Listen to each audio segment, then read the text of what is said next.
Ferneding. Joe. I forget. Joe.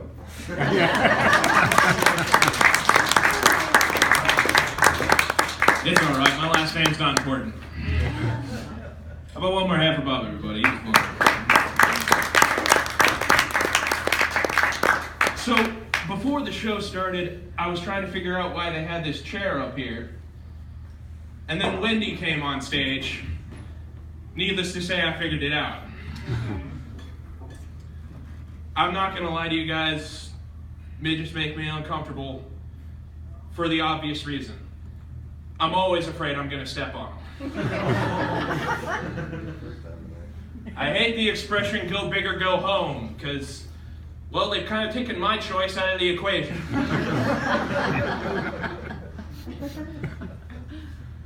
This goes without saying, but I'm homeless.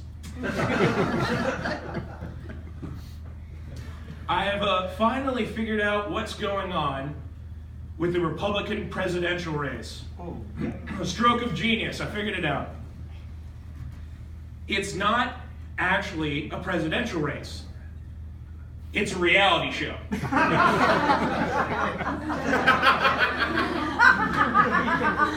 15 strangers trying to live in one White House.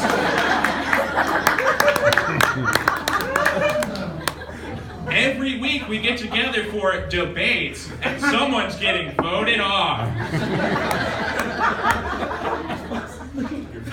It makes sense if you think about it. Trump is the sassy one who's always trying to piss everybody else off.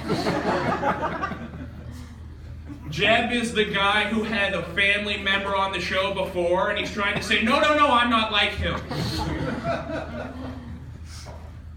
Carly Fiorina is the token woman. And Ben Carson, well, he's kind of just Donald Trump's toady at this point. It's like, hey, this is working for this guy. I'm going to try and see and say whatever I can. It's going to happen.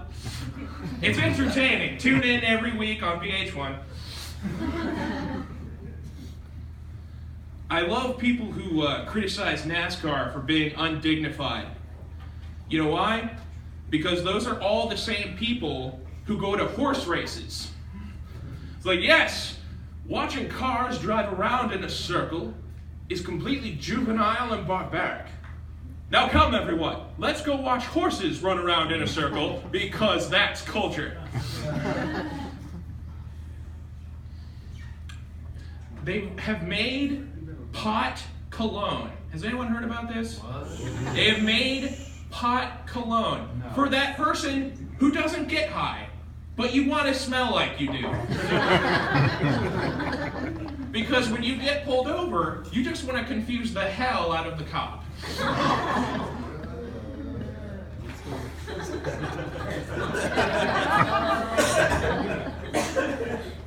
An example. Thank you, sir.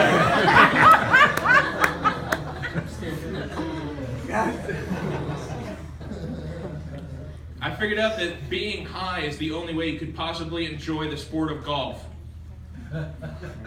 It makes a lot of sense if you think about it for 2 whole seconds. You take a hit, and then you take a hit. If you run out, you're surrounded by grass. And the sand trap basically doubles as a gigantic ashtray. I was caught up in the cord. See, that's not a big deal for most of you, because if you fall, you don't have that far to go. It's a big deal for me. I don't have a sense of balance out of genetics. It's developed. It's a learned behavior. I think when you reach the age of 75, we should take away your driver's license. But we give you a new license that allows you to purchase as much of any drug that you want. When you reach the age of 75, congratulations. You've earned the right to do some cocaine. Just a second, sweetie. Grandma's getting high. I think all the Looney Tunes are on drugs, or they have some sort of vice.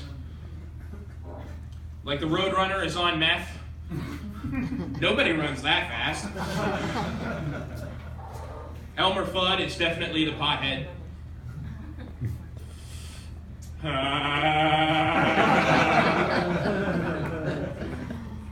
Foghorn Leghorn doesn't do drugs, but I'm pretty sure he's a racist.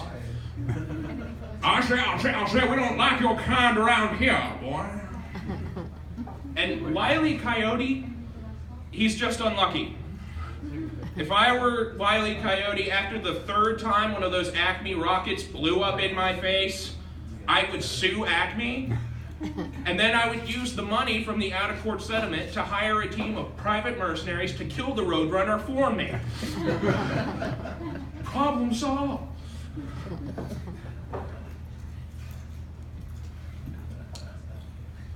I'm going to give you all one of my impressions, because as you can just tell from my Looney Tunes, I do such good impressions. This came to me, like most great ideas do, in a dream. What if Gilbert Gottfried made a series of hypnosis tapes?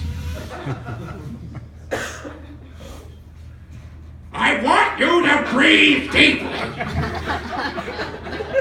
Take slow, deep breaths. In and out. In and out. I'm now going to count backwards from 5. When I do, you will be in a deep sleep. 5. You're falling deeper. 4. You're falling impossibly deep. 3. You're so deep now that you can't see the sun and you're terrified. There's no possible way you can get to sleep now. It has nothing at all to do with my voice. Thanks for laughing at me, everybody. I'm grateful for you.